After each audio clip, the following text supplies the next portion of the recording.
Dunedin, home to Otago University, to its 20,000 students, and to some of the worst housing conditions in New Zealand.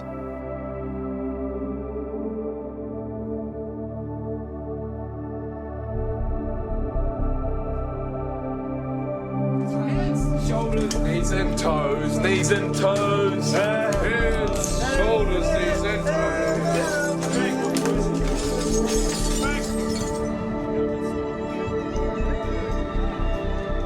Over several months in mid-2008, as part of an internship at Channel 9, we went on a tour of North Dunedin to document some of the substandard and overpriced student flatting conditions.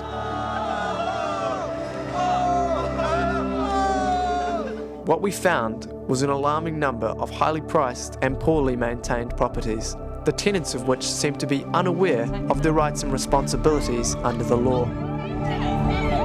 While many of the people we met were unhappy with their living conditions, there were a few who willfully contributed to the damage and indeed seemed to revel in it. Have you guys seen a flat like this before? This is the worst, definitely the worst. Do you want us to make it worse for you? No, it's fine, it's pretty bad. Yeah, no, it's a good flat. It's there's a few holes in the walls. The heat from the oven's pretty good. Yeah. Like, as you can see. This was all here when we came in, and that leaks when it And this is owned by the university. Yeah, this is owned by the uni. Our landlord said it was our problem that we had mice, and we had massive holes in our skirting that let the mice come from. I don't agree with that. I don't agree with that.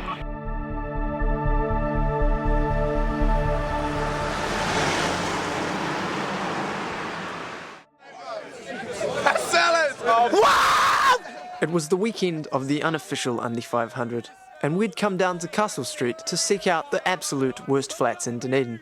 We wanted to film the dirtiest, filthiest hovels we could find. They charge like $800 a week and it's a piece of shit. That brick one right there. After spending several hours searching far and wide, I noticed that one flat in particular had kept being mentioned. It was part of the Coronation Street block of flats on Dundas Street, renowned for their charming brick exterior. But it was the interior of this particular flat that was truly shocking. This is a real flat, right? Come into the kitchen. We can't film them on the toilet. He's not actually taking the toilet. Look at that. You got it, you can take it. Does the tap actually stop? This is our laundry oven. And on through here is our ensuite to our kitchen. This is basically my life, really, you know. Having lived in this house, knowing what you know now, would you still have moved in at the start of the year? We didn't really have a choice because we came down with no flat organised. What's the thing though? It's what you make of it, eh? It's what you make of it. And since we made it a shithole, it's a shithole. But one exception to that, my roof collapsed. I'll show you. It's not scuffed. Well, there was 3 tiles missing for about 3 weeks. If you look up, you can see the sky. See the stars. I work in the construction industry, right? And no, but I'm not talking shit, man. If the ceiling caves in and you can see the stars from a room, how does that make it legit?